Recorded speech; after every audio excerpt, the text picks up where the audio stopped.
Okay.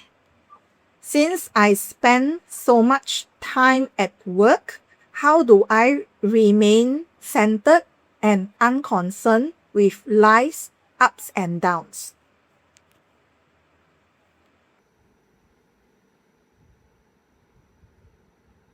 Now read the first sentence. Since I spend so much time at work, And this is not full sentence. okay, since I spend so much time at work, how do I remain centered? So if you spend so much time at work,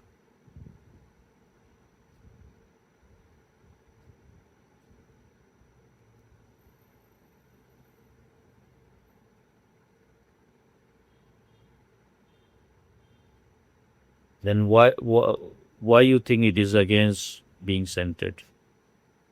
What make you think if you're and what do you mean by how to remain centered? What is this centered? Uh, because sometimes a few things that is very stressful can happen at the same time. So at that moment, I will be like so many things to worry about, Sonny. Why you are considering yourself special? Everyone is doing some work. The whole world is involved in work.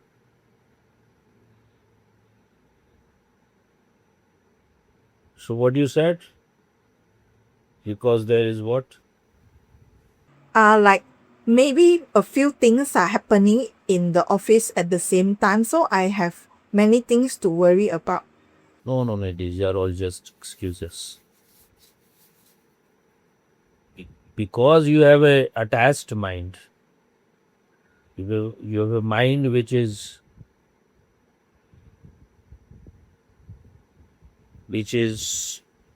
which cannot remain an observer, which cannot remain separate from whatever is happening. So that's why you are whatever is happening, you are very ready to take all those things inside and get affected and influenced. This shows you are not conscious, we very unconscious.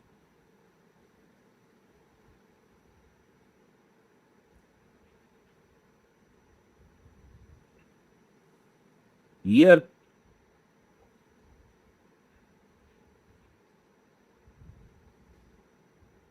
very much identified with our family and we have too much expectations from them.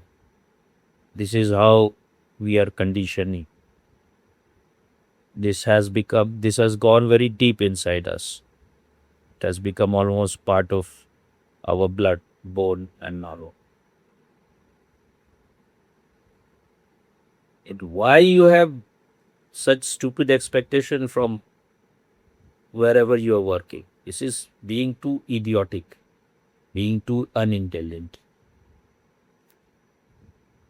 With your family members, it is really difficult because from the very beginning you were getting identified with them. You thought they're part of you.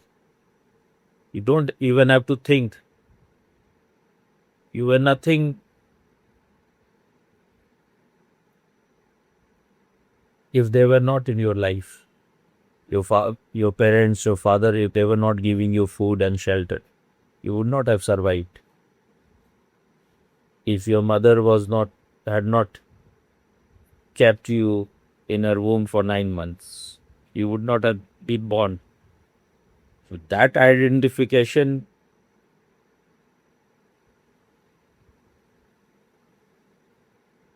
is can be accepted to some extent.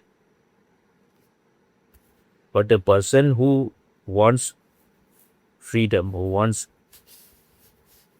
to be transformed, who is interested in spirituality, for what you are interested?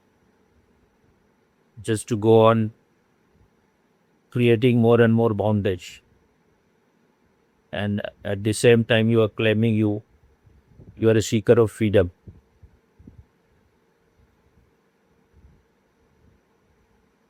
So whatever happens in this college, if it is affecting you very much,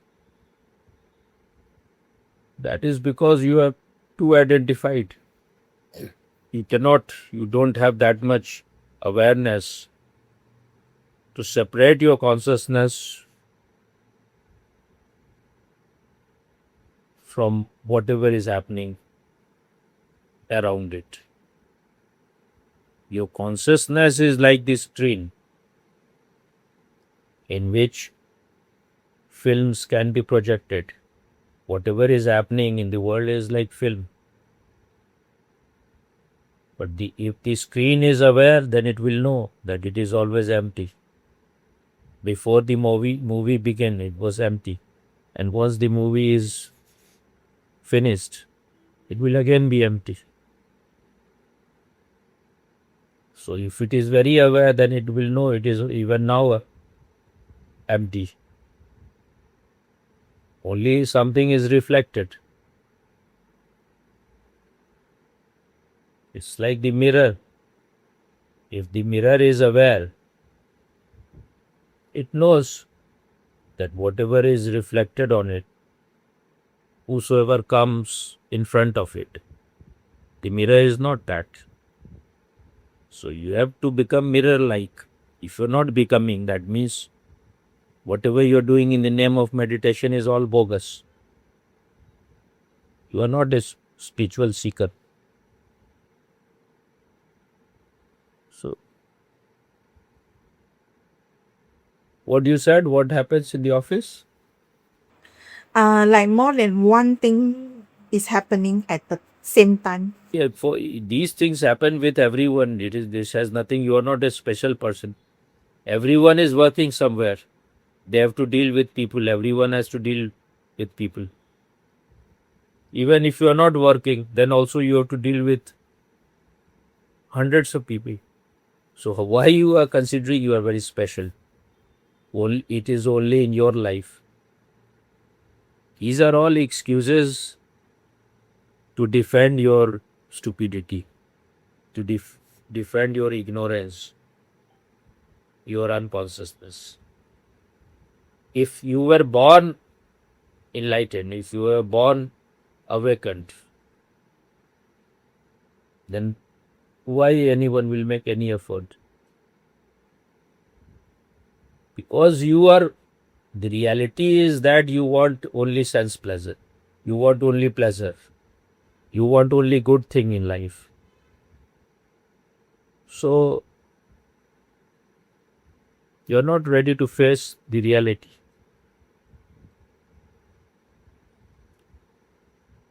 This is what Krishnamurti says, that other is a mirror.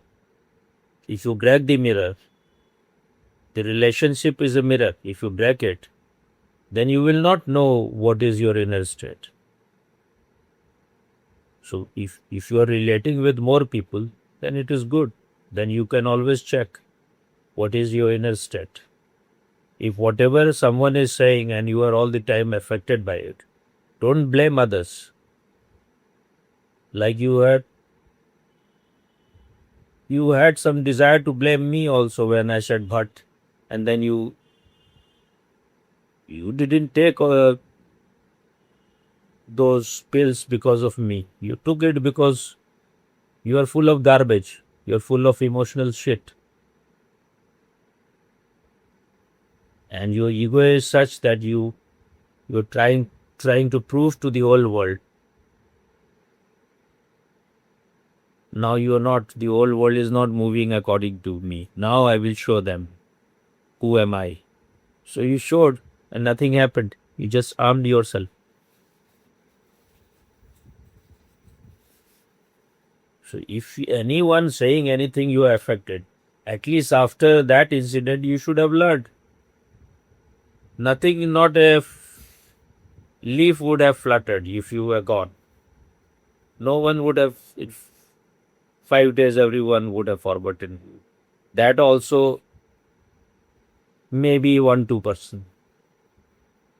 Otherwise, who cares? Everyone is so full of his or her own problem. No one is interested in anyone else. They may show a lot of interest. Some people may be affected by death of someone.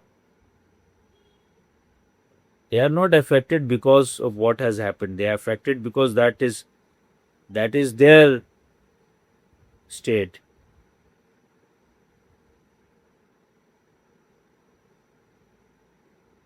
That is their emotional state. And they cannot separate themselves from their emotional clouds.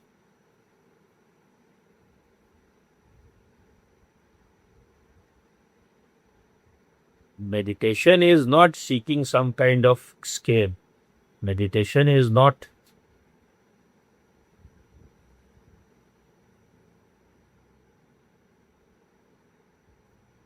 a search for pleasure or something. It is to make you more conscious so that you are not affected by stupid things. Whatever someone is saying, someone is praising you, someone is cursing you, and you all the time you are affected. You're like, touch me not plant. What is the plant name? Touch me not. Yes. Chui Mui. Shuimi is Hindi, but touch me not is in English, I think. You have seen that plant or not? I used to, when I was small kid, then it was in my grandfather's house. So if you touch it, then it closes. Yes. Chui Mui. You have it at your home or what? It's lang time lock now. So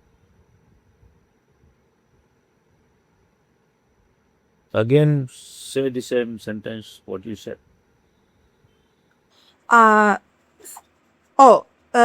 Sometimes my question is this for me? The first sentence. Okay. First sentence. Since I spend so much time at work, how do I remain centered? You spend so much time or so less time, it makes no difference. If you are conscious anywhere. And when you are with people, when you are in crowd, then if you really have this desire to be conscious, it is helpful. Because this is the test. You are now in the jungle, you are in the forest. So you have to be careful of, there can be many kinds of animals, snakes, mosquitoes, bees, so many things which can harm you. So you have to be more alert. What do you mean by being centered? Okay. First sentence. Since I spend so much time at work, how do I remain centered? If you force yourself for something, you will be more affected. So when we hear Osho or someone saying, be centered, that you have to create a center inside you. And the only center is your consciousness. If you are conscious, it is like being with light, having a light. When you have the light, then darkness will not be around you. They will run fast. So being centered means being conscious. Or to some extent you can say being empty. If you want always to be full of something, then you will be full of junk, full of garbage. So being empty is the condition which you have to fulfill to be conscious. If you're not empty inside, and you cannot be conscious, because then there will be so many ripples inside you, so many waves inside you. That is what is meant by being full of, your mind is full of shit and it has to be emptied. That is what is meant by no mind. No mind doesn't mean that you have to become stupid. No mind means you're not carrying the burden of information, whatever you have learned, whatever you have known. These things are not affecting. You have kept it aside. When they are needed, you will use it. But at present, they are using you. You are affected by anyone, your principal, your teacher, anyone, because you're a sick person in a way, in reality.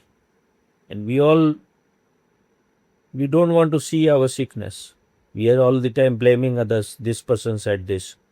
How can you stop what others are saying? You have to change your attitude. You have to become so conscious that whatever anyone is doing or saying, you are not affected. This is some achievement. Otherwise, how can you stop others from saying anything or abusing you or praising you? What you can do is that you can change. Whatever is happening outside, you are not affected. And you are too identified with your thoughts, with your emotions, with your feeling, then you are affected. That is what is meant by meditation. Create a distance, become unidentified. Stand aloof, stand outside. That is what is meant by the word ecstasy. You are standing out. When you are standing out, only then you know what is liberation, what is freedom. If you are all the time involved in your emotional garbage,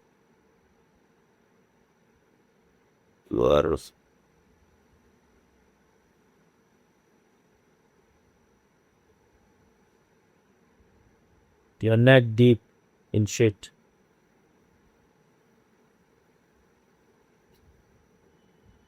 Because this is how you are programmed, you are conditioned, so you think this is normal. If you want to remain like that, you will never grow. If you want to change, if you want your life to be significant, not some kind of accident, and you will have to become master of your emotions, your thoughts, the feeling, your mood.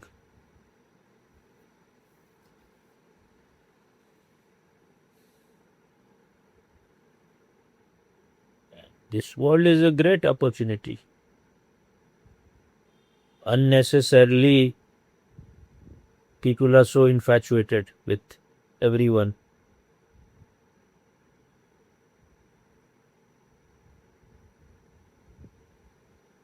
You don't love the person with whom you have to live all the time.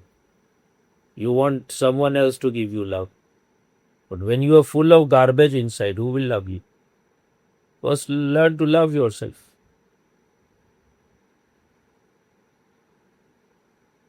Only when you are able to love yourself, you will know yourself.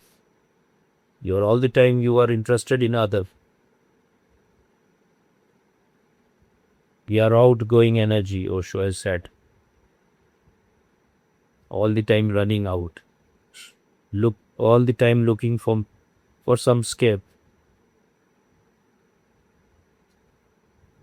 If there is no decision inside you, if there is no burning desire to be liberated, who can liberate you?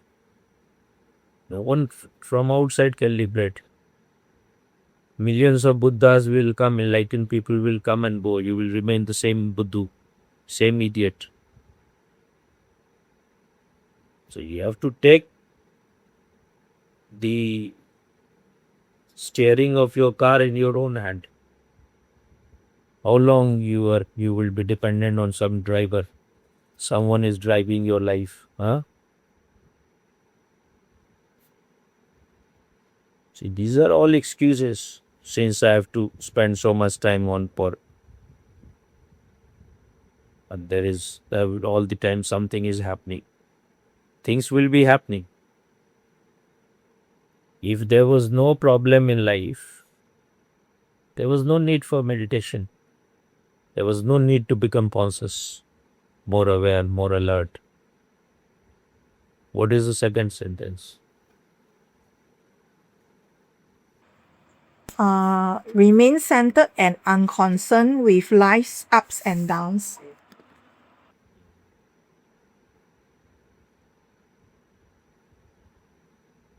Hmm? You have not read the whole sentence.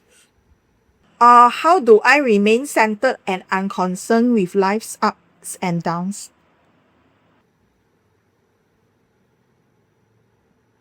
What you said, what you meant by being centered? Means not being so emotionally affected about what is happening. So I told you for that you need to be more conscious. If you are more conscious, then you are more centered in consciousness, centered in reality. What it means to be conscious means to be present here now, to be available to whatever is happening in the moment. And you are totally present. Then you know your presence is more valuable than anything, whatever is happening. Because whatever is happening, they come and go. Your presence remains, your consciousness remains. Everything else is just like wave, just like ripples. They come and go. You are very emotional, you're very angry now. After some time, the emotion is gone. You're very jealous, you're very afraid, you're very angry. Nothing remains. Hmm? What remains is the one who notices it, one who knows it. We want to remain same and then we just want to talk about meditation. That's why you need to give some time to meditation. Just watching your mind, whatever is happening, like a person standing outside. Like you're sitting or standing on some road and watching the traffic going, or you're standing on some high place and from there you're looking at whatever is happening down. You're on the mountain. From there you are looking in downward.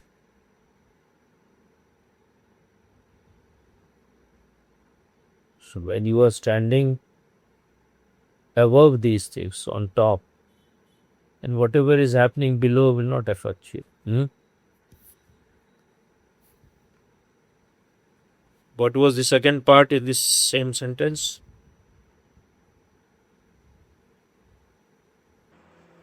How do I remain centered and unconcerned with life's ups and downs? Unconcerned looks like you want to escape. You want to become irresponsible. You have to be concerned. Be concerned about your emotions, your thought. That means be aware of them. Be watchful of them. You can see the whole game. You can see the whole picture. Your own mind is creating all the trouble for you, all the problems for you. Nothing is happening anywhere. You are just watching a dream. and you're very much afraid in the dream. Once you're awake, all those things are finished, gone. Hmm? That's why Osho has said, there is a book of Osho, Nirvana, the Last Nightmare. What it means? It means this life of being a sadhak, you're trying to know the truth. That is also a dream. Once you have destroyed all your dreams, you have become free from all your dreams, then you don't need to make any effort. Whatever is real is always present because you are so clouded. The cloud has covered the sun, but sun has not gone anywhere. You're trying to become conscious. You're trying to break your inner darkness, destroy your inner darkness.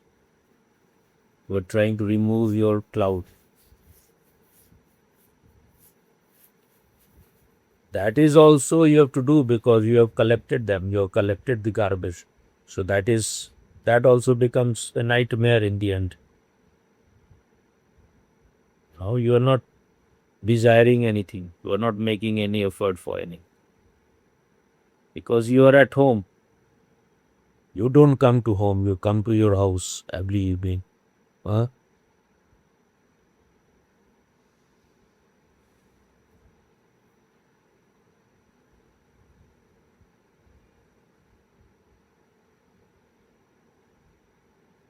Is there anything more in this sentence? Nothing more, Swami. And what were other questions? Other question, two more, Swami. Let me open the WhatsApp.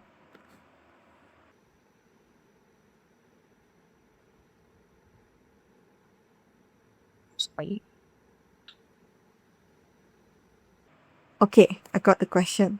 All right, second question, Swami. No. What is cunningness? Does everyone have cunningness?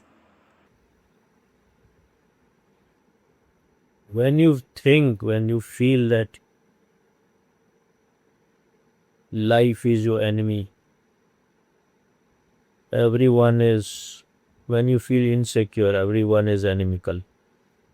You have to defend yourself from everyone because everyone is conspiring against you. So when you're all the time protecting yourself, when you have to protect yourself all the time, when you're feeling all the time insecure, then as a defense mechanism you develop something which you can call cunningness, or become very cunning and clever. You try to dodge, you try to, instead of being cheated, you want to cheat others. You think this is the only way to exist. If you are not cheating, then other will cheat you. So you have polluted your mind.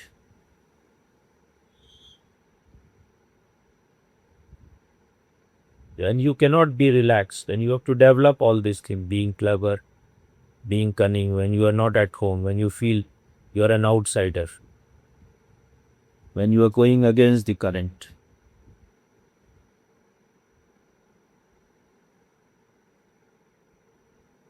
When you are too much identified with your mind, the mind which the society has given you, which the parents have given you, which your schools and colleges have given you, they have taught you cunningness because they think that is the only way to survive. If you're not clever, then others are going to harm you.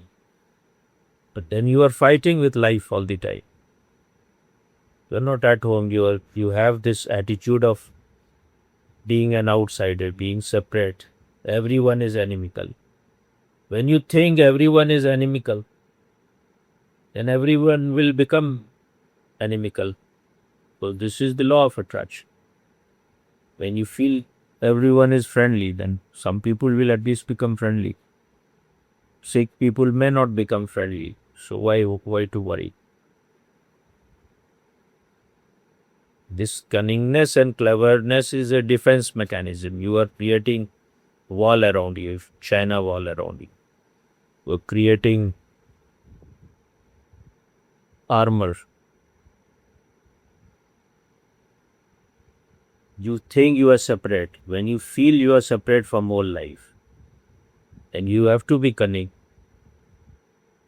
When the leaf in the tree is considering itself separate from the old tree, from other leaves, and you're doing something, then the leaf is doing something stupid. It cannot be separated. It is part of the tree, and all other leaves are one with it. When you consider yourself just a wave, then you are cunning and clever. When you go deeper inside, then you realize all the waves are part of the same ocean. It can be on the surface, there can be fight, there can be a lot of chaos, but that is all on the surface. At the depth, when you know your own consciousness, when you know your own inner nature, then you will know everyone's nature. It's like once you have tested seawater at one place, you know the taste of the seawater everywhere. So once you know your inner depth, your inner center, then you will know the center of everyone.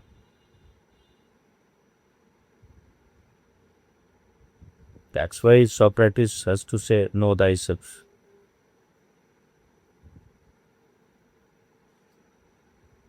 So once you have tested the joy of being innocent, the joy of being simple, not complex, the joy of being childlike, and you know being cunning and clever is being stupid, being unintelligent. You are closing your doors to life. When you close your doors for long, then you start stinking and you smell rotten. And